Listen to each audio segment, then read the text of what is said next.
जी हाँ दोस्तों, hit machine यानी खेसारी लाल यादव का मूवी का ट्रेलर एक ही दिन 2 मूवी का ट्रेलर रिलीज होने वाला है, जो कि आप लोग देख सकते हैं कि बहुत ही धमाकेदार होने वाला है। खेसारी लाल यादव जो कि यूट्यूब पे तहलका मचाने वाला है, जो कि बार 2 मूवी का ट्रेलर रिलीज करने वाला है। जो कि अभी भोजपुरी इंडस्ट्री में कोई ऐसा माइक का लाल पैदा नहीं हुआ है जो कि एक ही दिन 2 मूवी का ट्रेलर रिलीज करे। वो हमारे हिट मशीन यानी खेसारी लाल यादव एक ही दिन 2 मूवी का ट्रेलर रिलीज कर रहे हैं। तो दोस्तों, पहला मूवी का ट्रेलर का नाम है राजा की आएगी बारात, जो कि सुबह 6:30 बजे 2 अक्टूबर को रिलीज होने वाला है। जी हाँ दोस्तों, SRK म्यूजिक पर। जी हाँ दोस्तों, आप लोग देख सकते हैं पोस्टर पे कि काफ़ी बवाल पोस्टर डिजाइन किया गया है। तो दोस्तों, मूवी का ट्रेलर ही कुछ अलग ही होने वाला है दोस्तों।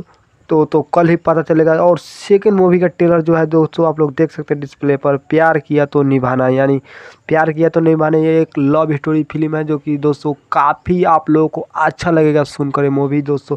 जो कि इसका रिलीज होने वाला है एंटरटेन रंगीला पर। जी हाँ दोस्तों, एंटरटेन रंगीला पर रिलीज होने वाला है दोस्तों 2 अक्टूबर, यानी कल ही के दिन 11 बजे सुबह में रिलीज होने वाला है। जी हाँ दोस्तों, हमारे हिट मशीन ओर से बहुत बड़ा अपडेट निकल कर आया है दोस्तों। तो मिलते हैं एक नेक्स्ट वीडियो के बाद, तब तक ले बाय बाय दोस्तों। अभी तक हमारे इस यूट्यूब चैनल को सब्सक्राइब नहीं किए हैं तो प्लीज़ सब्सक्राइब कर दीजिए दोस्तों, क्योंकि मैं भोजपुरी इंडस्ट्री से जुड़े सबसे बड़ी अपडेट सबसे पहले आप तक लेकर आता